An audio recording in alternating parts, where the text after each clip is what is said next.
এবং এখানে বেসিক্যালি ইলেকশনের কোনো পরিবেশ আমি দেখছি না।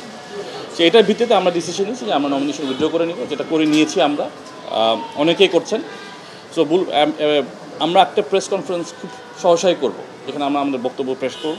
বাট বর্তমানে যে অবস্থা দেখছি, এখানে নির্বাচনের কোনো পরিবেশ না, এবং খুব দুঃখজনক যে বিসিবির মতো একটা জায়গায় এরকম একটা সিচুয়েশন ক্রিয়েট করা হয়েছে, খুবই দুঃখজনক। হস্তক্ষেপের দুই একটা উদাহরণ যদি বলতেন যে কী ধরনের বা কীভাবে হয়েছে আর কি। না দেখেন, এখানে তো পুরো প্রসেসটাই ছিল অস্বচ্ছ। আমরা শুনেছি বিভিন্ন জায়গায় ডিসি এবং অনেক জায়গায় ডিসিদেরকে, যখন জেলা বিভাগ লেভেলে কাউন্সিলর নির্বাচনের কথা আসছে, তখন ডিসিদেরকে প্রভাবিত করা হয়েছে। আমরা শুনেছি তাদেরকে ফোন করে প্রভাব বিস্তার করার চেষ্টা করা হয়েছে। বিভিন্ন ক্ষেত্রে কিন্তু আমরা প্রভাব বিস্তারের এক্সাম্পল পেয়েছি। এবং এই যে 15টা ক্লাবের বিষয়, যেটা হিয়ারিং হয়ে 15 ক্লাবকে আবার বৈধ ঘোষণা করা হলো, আবার কয়েকদিন আগে আমরা দেখলাম আবার তাদেরকে বাতিল করা হয়েছে। হ্যাঁ, সো এভাবে তো বেসিক্যালি আমি এখানে দেখছি একটা স্বেচ্ছাচারিতা দেখছি। তো খুবই দুঃখজনক।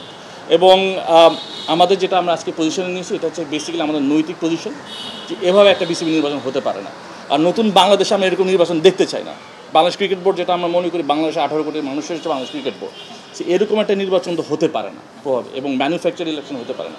সেটার ভিত্তিতে আমরা আমাদের পজিশন নিয়েছি, এবং আমরা যেটা বলছি, আমরা সুন আমাদের আবার অফিসিয়াল বক্তব্য দিব একটা প্রেস কনফারেন্স করে। দেখেন, সমঝোতা হয় ফেয়ারনেসের ভিত্তিতে, যৌক্তিকতার ভিত্তিতে, এবং এখানে সমতার ভিত্তিতে। ঠিক আছে, একটা অসম যখন একটা পজিশন থাকে, যখন লেভেল প্লেইং ফিল্ড থাকে না, তখন সমঝোতার কোনো প্রশ্ন আসে না। এখন পুরো জিনিসটাই প্রভাবিত। কাজে আমরা ইভেনচুয়ালি আমাদের ডিসিশন আজকে নিয়েছি যে এভাবে চলতে পারে না।